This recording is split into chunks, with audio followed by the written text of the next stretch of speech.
Okay, so today we are going to be doing my October monthly wrap, talking all the books that I read in the month of October. Couple of quick notes before we begin. First of all, welcome to a new setup for me. For those of you who have been following my reading vlogs, you were probably aware that my sister was bringing in a new bookshelf for me. Here it is! Welcome!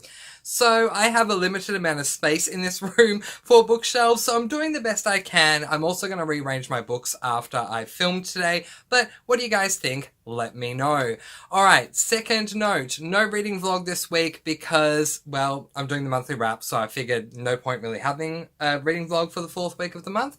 But now that's done, let's get into talking about all the books that I read for the month of October. We're going to start off, as per usual, by putting the stats on the screen in 3, 2, 1, go.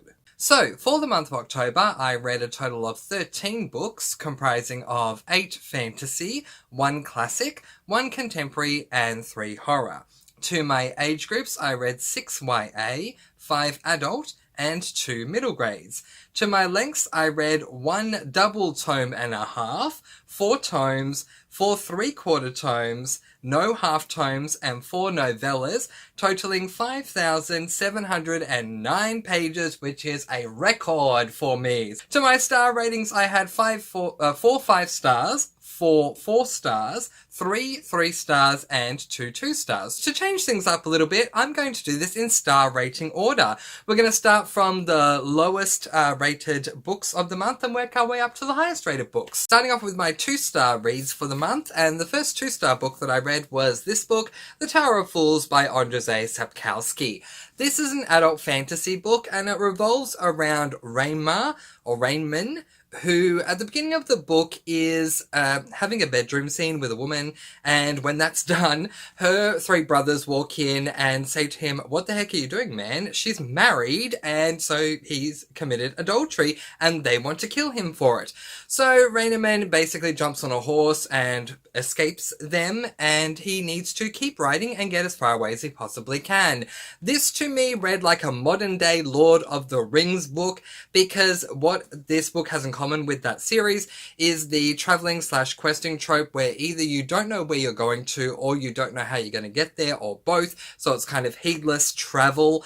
I'm just not a fan of that kind of thing, but if you like Lord of the Rings, you might love this book. It just wasn't for me, so I gave this book 2 stars. My second and only other 2-star book that I read for the month of October was a novella from Arcanum Unbounded, Shadows for Silence in the Forests of Hell. So this was my last novella that I needed to read to be completely up to date with the Cosmere universe. There's not really a lot I can tell you about this book because it is only 50 pages long, and those 50 pages, the fact that it was so short, did factor into my star rating, and I'll tell you why. Brandon Sanderson kind of drops us into this world, and we're dropped into the world, we don't know what's going on, so we're kind of running alongside the characters, trying to work out what's going on as we go along.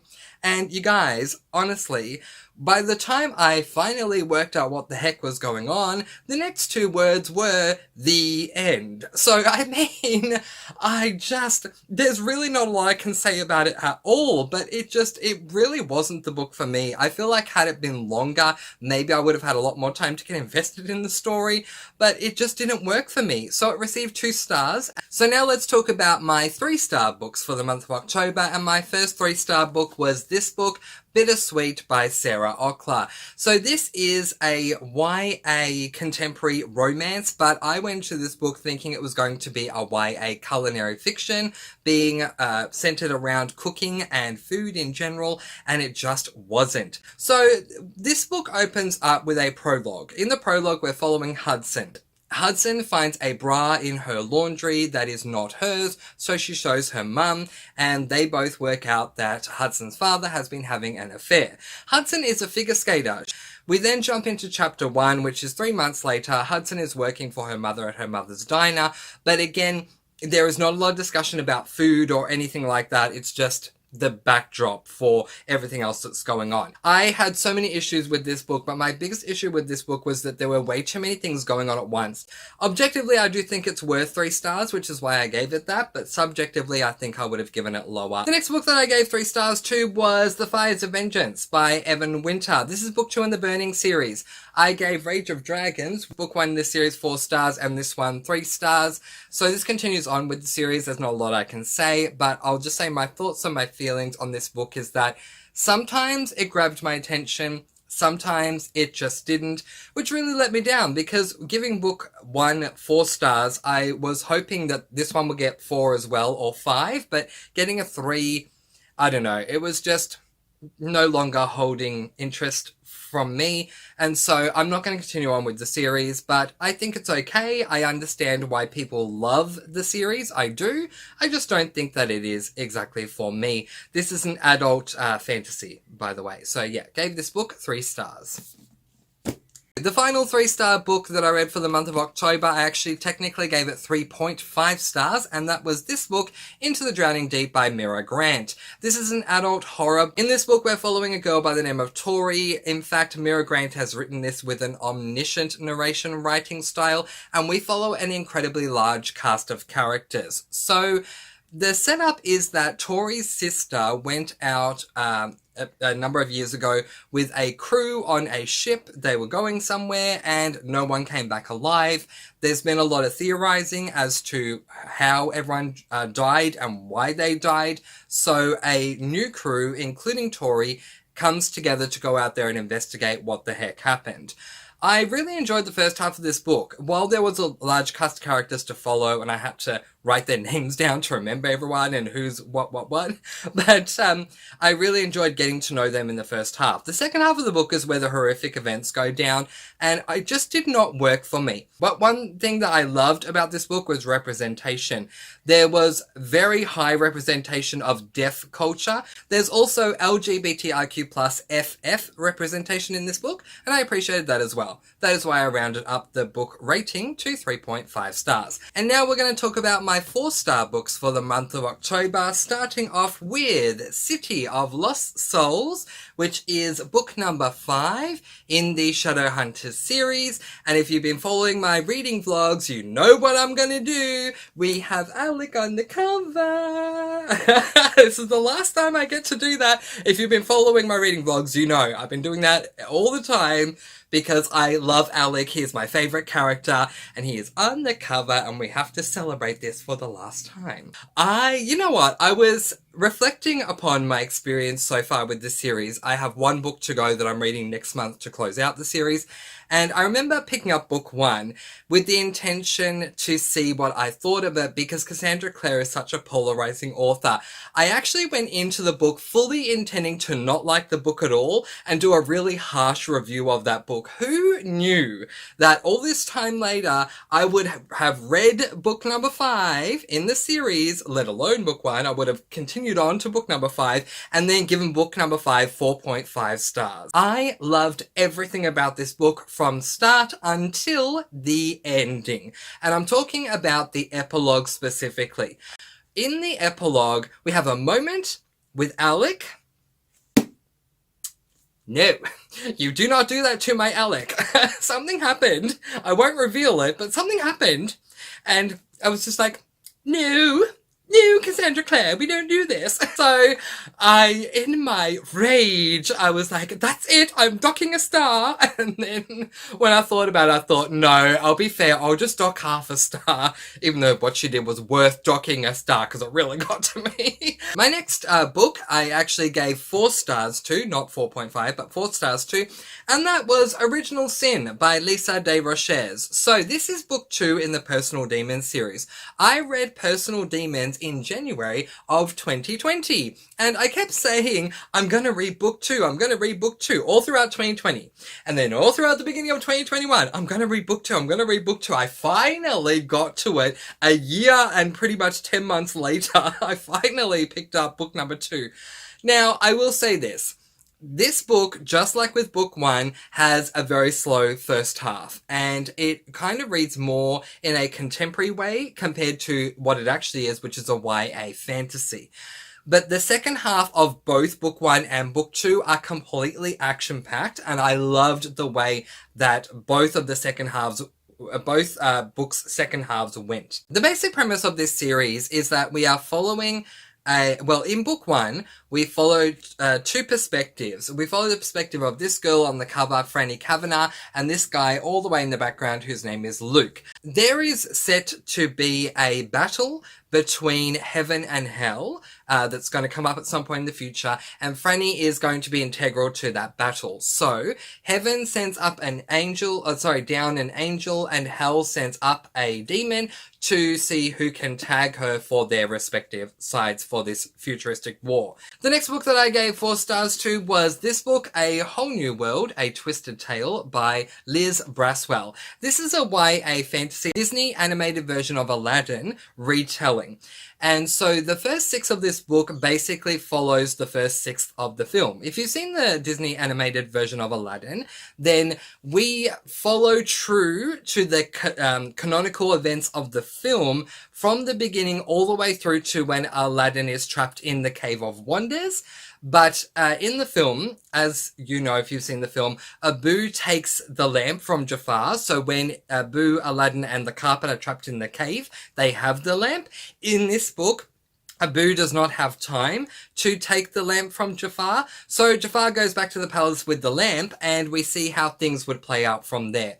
I loved the Disney animated version of Aladdin. It is my favorite Disney film of all time. My star rating's giving it 4 stars. But if you've ever wanted to read a retelling of Aladdin, I do recommend this. And the final book that I gave 4 stars to, I actually gave 4.5 stars to it, and that was this book, Goosebumps book number 5. We'll talk about Goosebumps book number 4 in just a moment, but Goosebumps book number 5 is The Curse of the Mummy's Tomb by R.L. Stine. This is a middle grade horror, and as I said, I gave this book 4.5 stars. The basic premise of this book is that we are following a boy by the name of Gabe, who, with his mum and his dad, they travel over to Egypt. At the beginning of the book, his mother and father are called away on a business trip, so Gabe goes to stay with his uncle and his cousin. His uncle works full-time in Egypt, so he's happy to have him there, and the uncle works in the pyramids. So Gabe ends up going with his cousin and his uncle to his uncle's work to check out the pyramids, and while they're there, things go down. It's a short book, so I don't want to say too much, but I will say, this book made me realize why children have nightmares when they read the Goosebumps series. I don't think that the book freaked me out, but it most certainly creeped me out. And now we're going to move on to my 5-star books for the month of October. So the first 5-star book that I read for the month of October was Goosebumps book number 4, Say Cheese and Die. This book was just so good. We are following a boy by the name of Greg, who he and his friends end up going to a creepy older man, I guess, in their mind, his creepy old house. And while they've broken in there, they go down to the basement and they find a camera, and they steal the camera and take it away with them. And when they take the first picture that they take with the camera, it's kind of like a Polaroid, one of those where the photo comes out of the camera. The photo comes out with whoever they've taken the photo of, but it comes out with them in a position that is very different to how things were when the photo was taken. Anyone who wants to tell me middle grade books aren't as good as YA or adult books, you can't. This was so good. So the next book that I gave 5 stars to was this book, Twilight by Stephanie Meyer. This is the first time I'm reading this book in over 10 years, in over a decade. I went into this book wanting to read it for the sake of critiquing it, now that I am a lot more well-read than I was when I first read this book, and wanting to give it a star rating and read it with a critical mind and critique it for you guys. That didn't happen. I started reading this book and the waves of this book just washed over me. Everything else just melted away around me, and I was inside this book, walking alongside the characters and enjoying each and every moment. I just basked in this book. It was just so good. I gave it 5 stars. I loved it to the point that I kicked out a book I originally had on my November TBR and replaced it with New Moon because I needed to read more Twilight. So 5 stars from me. It was fantastic. Charmed Trickery Treat. Sorry. There we go. And this book is by Diana G. Gallagher. This is a YA fantasy, and obviously gave this book 5 stars. So For those of you who don't know, in the 90s there was a show that came out called Charmed that followed three sisters who have magical abilities, and when they come together, they are the most powerful force of good the world has ever seen. And every single episode of the series, we have the sisters fighting some force of evil or other. I loved the series growing up, the TV series, and then eventually they decided to adapt the TV series into its own series of novels that have different stories in them. So in this book, we follow the girls, and we have Piper, who is this girl over on this side, my favorite character in the show. She is hosting a Halloween party. Paige, who's on the other side of the book, has been feeling guilty for quite some time, ends up abandoning these magical beings that she had grown to have a great connection with, and she felt so guilty about that. They come to her when they find out that Piper's throwing the Halloween party, and they ask to be invited. They want to be there with their dead friends. They want Paige to summon the dead friends so the dead friends can be there too, so Paige does. Unfortunately, when she summons the dead friends, she opens a portal that brings through more than just these dead friends. I had so much fun with this book that I want to read more of these Charmed books in 2022. 5 stars. The very first book that I read in the month of October was this book, The Count of Monte Cristo by Alexandre Dumas. This is an adult classic book, and I gave this book 5 stars. The basic premise of this book is that it opens up with a man by the name of Edmond Dantes, who is a crew member on a ship. The ship is coming back into the harbour, and the owner of the ship tells Edmond that he is going to be promoted to captain, and which is wonderful because Edmond's only 19 years of age. But a crew member that works alongside Edmond gets extremely jealous that Edmond is being promoted, and so he gets Edmond falsely imprisoned because of his jealousy for Bonapartism, which was a really big deal back in those days in Paris, France. Edmond Dantes ends up staying in prison for 14 years, and while he is there, he plots his revenge. When he gets out, the revenge goes down, and man, is it so good. This book is 1,276 pages long, but it was worth every page. It is chef's kiss. This is probably going to be my favorite classic of the year. And now for everyone's favorite game that we like to call Up. These are the books that I read for the month of October. Letting you guys go with peace, blessings, and so much love. I post videos every Monday, Wednesday, and Friday, and I'll see you again soon. Thank you so much for watching, and happy reading!